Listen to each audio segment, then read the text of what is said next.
5월은 푸르구나 우리들은 잘 안다.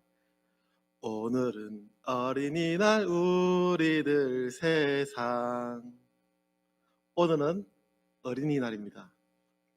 그 어린이날 이 저녁에도 하나님을 사모하는 마음으로 예배의 자리를 지키는 우리 성도님들의 가정에 하나님의 지키시고 인도하시는 은혜가 가득하기를 주님의 이름으로 축복합니다. 그렇다고 오늘 말씀을 어린이나 가족에 대한 내용으로 준비한 것은 아닙니다. 오늘이 어린이날이라서 처음 시작을 이렇게 좀 색다르게 해봤습니다. 지난달 20일은 장애인의 날이었습니다. 우리나라는 그동안 용어가 조금씩 바뀌기는 했지만 1972년부터 매년 4월 20일을 장애인의 날로 지키고 있습니다. 이렇게 특정한 날을 지정하여 기념일로 지키는 것은 장애인에 대한 국민의 이해를 깊게 하고 장애인의 재활 의욕을 북돋우며 복지 증진의 계기를 마련하기 위해 제정되었다라고 합니다. 그럼에도 여전히 우리의 주변에서 장애인들이 생활하는 데에는 많은 어려움과 불편함이 있다고 하지요. 일례로 장애인 이동권이라고 이야기되는 것과 같이 스스로의 힘으로 걸을 수 없는 장애인들은 다른 장소로 이동하는 것조차 쉽지 않다고 합니다. 21세기를 살아가는 지금도 장애인들은 이 단순한 권리조차 보장받지 못하고 있습니다. 저상버스와 승강기 등이 많이 확대되었지만 여전히 자유로운 이동은 제한됩니다. 그러니 2000여 년 전에 한 장애인이 생활하는 것은 얼마나 어려웠겠습니까? 구태여 자세한 설명을 하지 않아도 충분히 짐작할 수 있으리라 생각합니다. 기본적인 생활을 하는 것에서부터 살기 위해 소득을 얻는 것도 쉽지 않았습니다. 본문의 말씀에서 생각해 보려는 내용은 아니지만 장애인을 배려하는 마음을 잠시 생각해 보는 것도 좋지 않을까 생각해 봅니다. 우리는 오늘 본문의 말씀에서 걸을 수 없었던 한 장애인을 마주하게 됩니다. 본문 2절의 내용에 따르면 그는 태어나면서부터 걸을 수 없었고 다른 사람의 도움을 받아 길거리로 옮겨져 구걸하는 것으로 생활하였습니다. 특히 유대인의 사회에서 장애가 있다는 것은 단순한 문제가 아니었습니다. 조금 조심스럽기는 하지만 당시의 시대가 그러했기에 표현을 하자면 장애를 가지고 태어나는 것은 죄의 문제와 연관하여 생각하던 시대였고 하나님으로부터 버림받았다고 해석하던 시대였습니다. 이런 시대에 걷지 못하는 이 사람은 매일 예루살렘 성의 미문이라는, 즉 아름다운 문이라는 뜻의 이 장소에서 구걸하였습니다.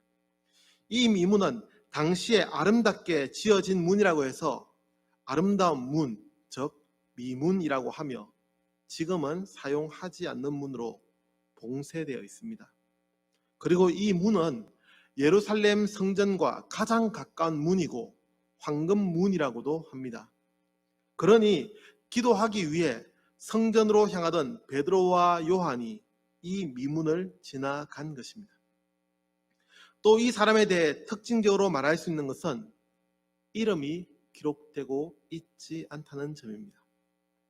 성경은 많은 기적 사건들을 기록할 때에 대체적으로 그 사람의 이름을 알려주지만 특정한 경우에 이름이 기록되지 않습니다.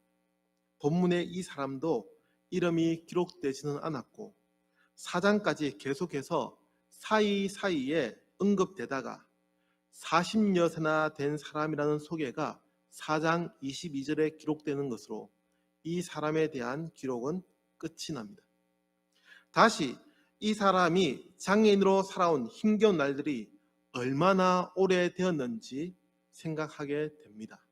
그는 40여 년이라는, 어찌 보면 당시의 평균 수명으로 삶의 거의 대부분을 장애를 가지고 살아야 했습니다. 이런 고통과 아픔의 삶을 살았던 이 사람에게 차별을 당연하듯 받아들이며 지내왔던 그 많은 시간들에 변화가 일어나기 시작합니다. 그리고 그는 오늘 본문의 제목으로 전한 것과 같이 감히 은혜의 사람이라고 부를 수 있을 만큼 큰 변화를 경험하게 됩니다. 어떻게 그럴 수 있었을까요? 저는 이 저녁에 이 은혜의 사람에게 세 가지의 은혜가 있었다는 것으로 말씀을 생각해 보려 합니다. 이 말씀을 통해 우리 성도님들도 참으로 힘든 시기, 고통스럽고 아픈 마음이 위로받고 은혜의 사람으로 변화되는 시간이 되기를 축복합니다. 그 첫 번째는 그에게 만남의 은혜가 있었다는 것입니다. 세상에는 참 많은 만남의 순간들이 있습니다. 일생의 반려자를 첫눈에 알아보고 사랑에 빠져들게 하는 만남도 있고, 단순한 거래로 만나게 된 사람이 좋은 관계로 이어지는 만남이 있기도 합니다. 때로 피하고 싶고 만나고 싶지 않은 사람이 있는 반면, 잠시 스쳐 지나가는 만남도 계속 유지하고 싶은 사람도 있습니다. 제가 처음으로 교육전도사로 사역했던 교회에도 그런 만남이 있었습니다. 제가 맡은 한 학생은 꿈이 없고 열등감으로 가득한 학생이었지만 좋은 교회학교 선생님을 만남으로 삶이 변화되는 것을 보았습니다. 제가 직접 경험한 만남도 있습니다. 아시는 분은 다 아시겠지만 저는 첫 사역지에서 제 아내를 만났습니다.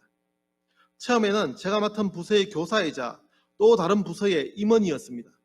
그러니 교회의 일을 위해 만날 기회가 많아졌고, 그러면서 좋아하는 감정이 생겨났습니다. 처음 이런 감정의 변화가 시작될 때가 생각납니다. 잠시 딴 얘기지만 저는 담임 목사님을 개인적으로 찾아가서 교회를 사임해야겠다고 말씀을 드렸습니다. 목사님은 갑자기 무슨 일이냐고 물으셨고, 사정을 다 들은 목사님은 남녀 처녀 총각이 좋아서 만난다는데 문제가 될 것이 없다고 하시면서 끝까지 사역할 수 있도록 배려해 주셨고, 이듬해 결혼식 주례자가 되어 주셨습니다. 그렇게 저는 그 교회에서 아내를 만났고 지금까지 함께하고 있습니다. 이런 만남도 있다는 겁니다. 베드로와 요한과 이 걷지 못하는 사람이 만난 것도 은혜가 있는 만남이었습니다. 다시 말씀으로 돌아가서 살펴보면 베드로와 요한은 기도하기 위해서 정해진 시간에 성전으로 들어가려 했을 뿐입니다.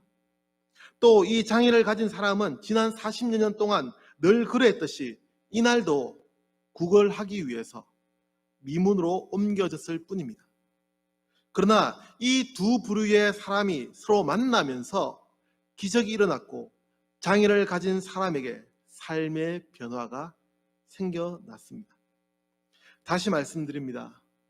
장애를 가진 이 사람은 늘 그렇게 살아야 했습니다.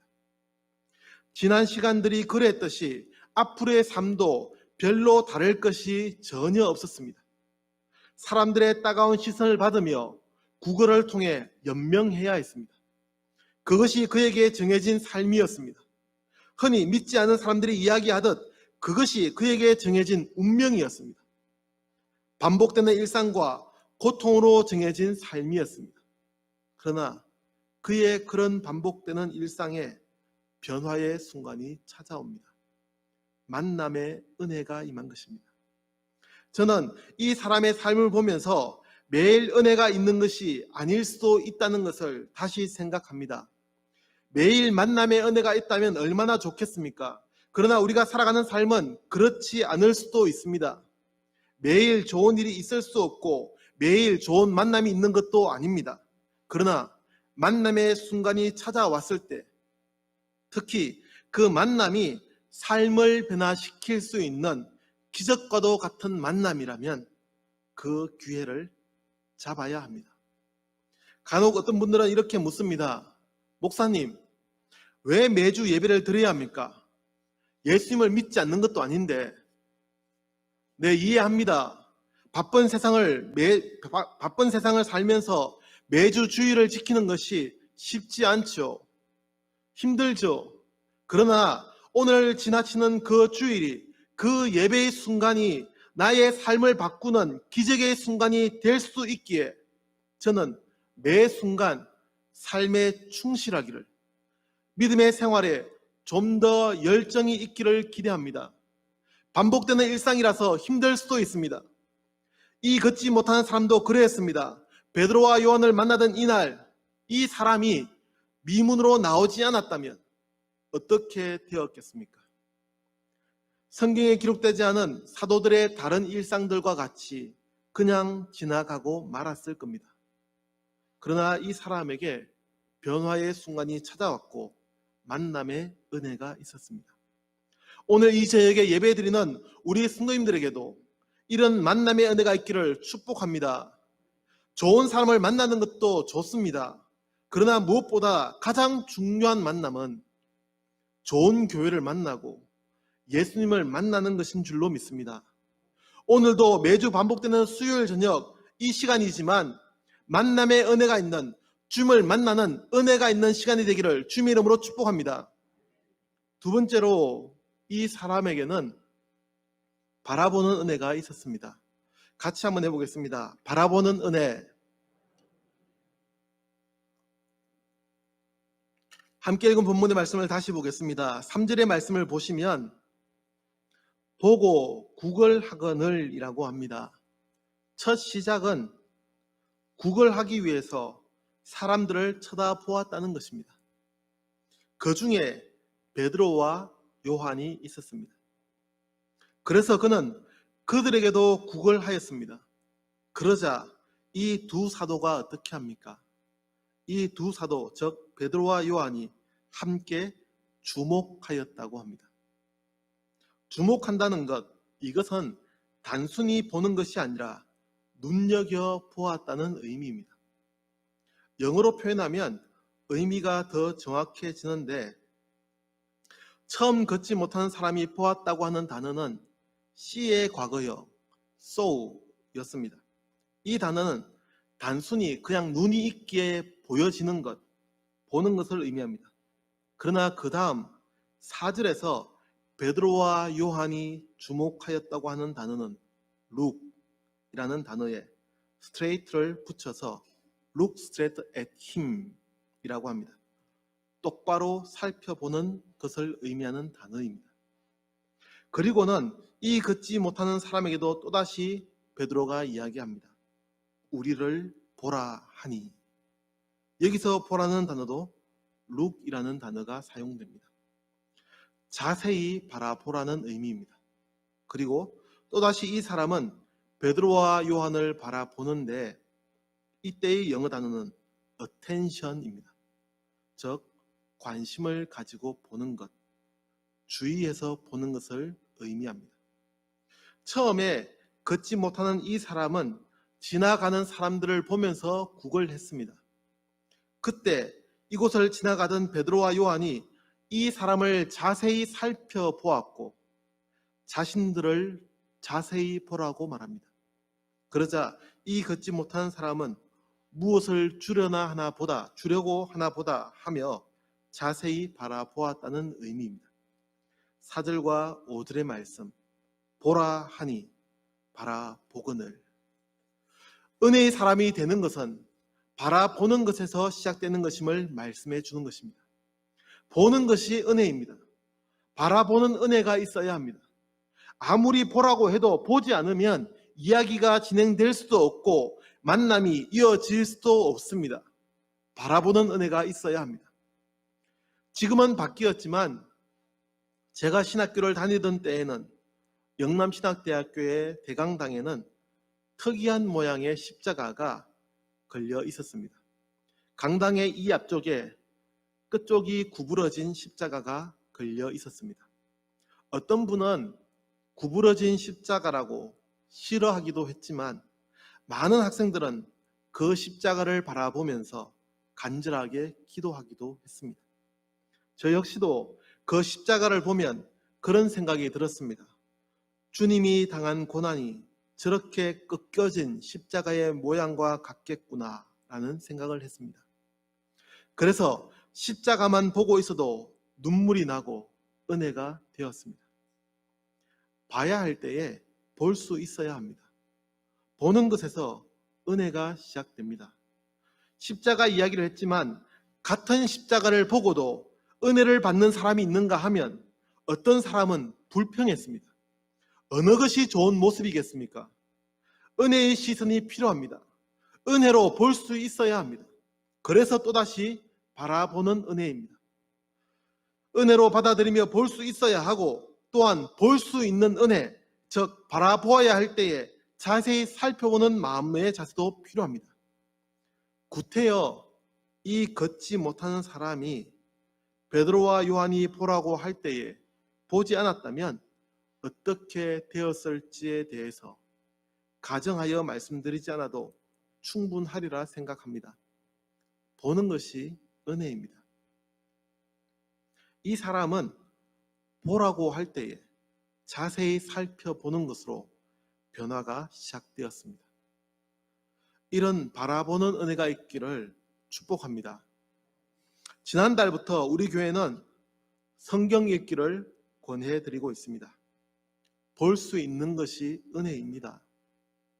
읽을 수 있을 때에 읽어야 하고 볼 수 있을 때에 보아야 합니다. 아니, 보는 것에서 은혜가 시작된다니까요. 함께 성경을 보자고 권해드릴 때에 바라보는 볼 수 있는 은혜가 있기를 기대합니다. 이런 바라보는 은혜로 은혜의 사람들이 되기를 주님의 이름으로 축복합니다.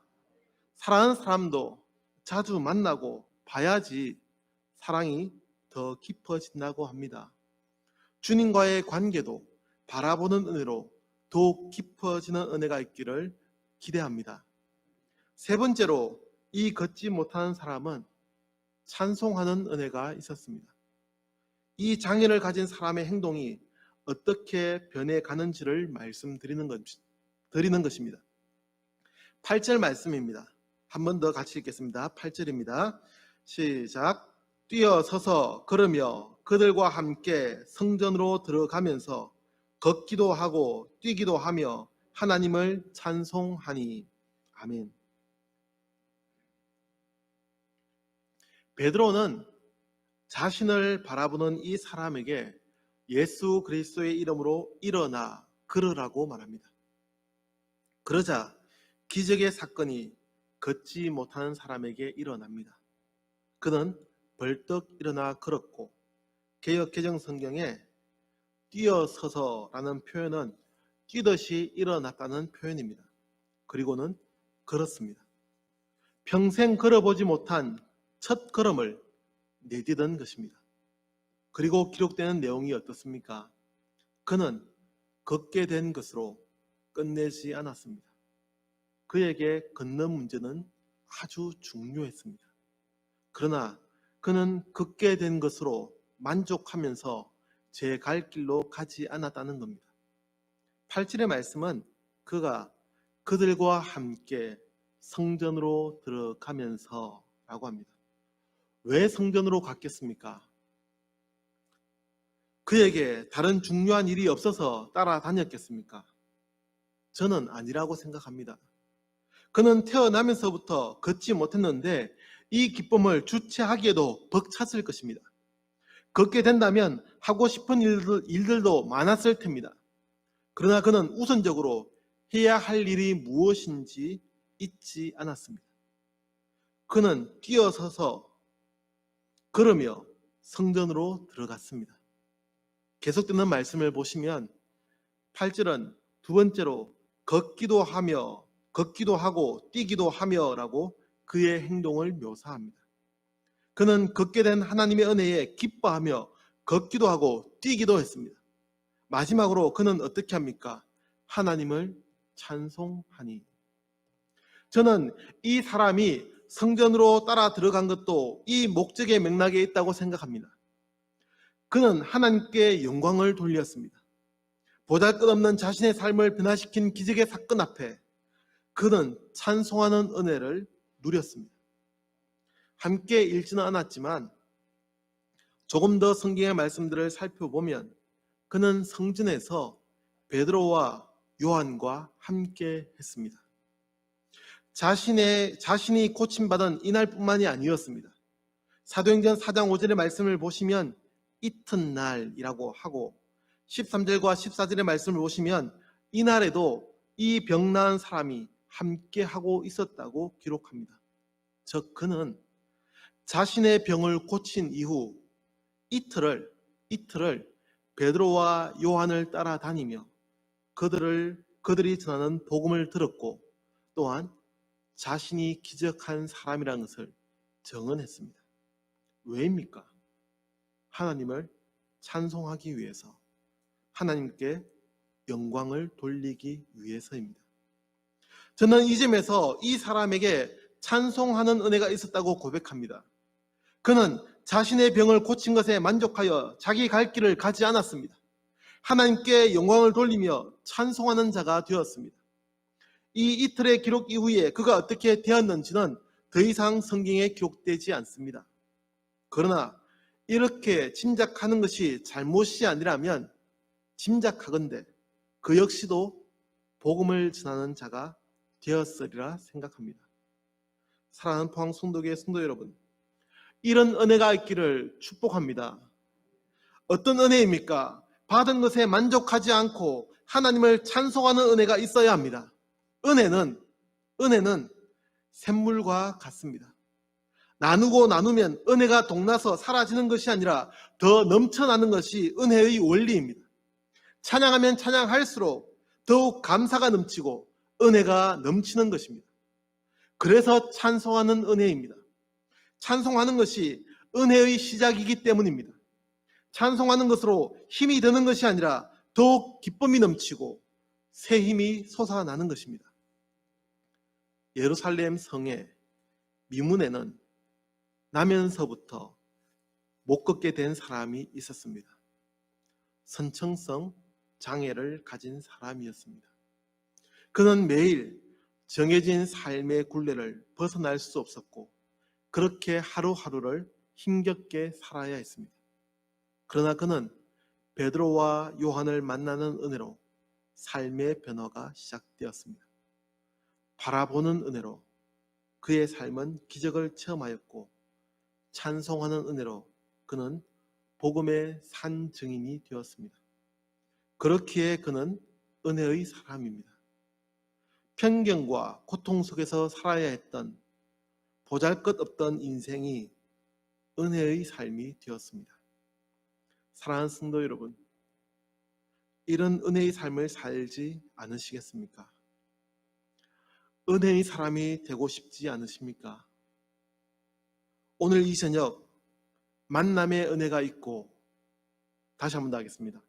오늘 이 저녁 만남의 은혜가 있고 바라보는 은혜가 있으며 찬송하는 은혜가 넘치는 은혜의 사람이 되는 역사가 일어나기를 주님의 이름으로 축복합니다. 기도하겠습니다. 우리와 함께 하시며 우리를 붙들어 주시는 하나님, 이 저녁에 나면서부터 걷지 못하던 한 사람의 삶을 보면서 은혜의 사람이 어떠한지 다시 돌아봅니다. 하나님, 만남의 은혜가 있게 하시고 바라보는 은혜가 있게 하시며 찬송하는 은혜가 있게 하셔서 우리 모든 성도들이 은혜의 삶을 살아갈 수 있도록 도와주옵소서. 예수님의 이름으로 기도합니다. 아멘.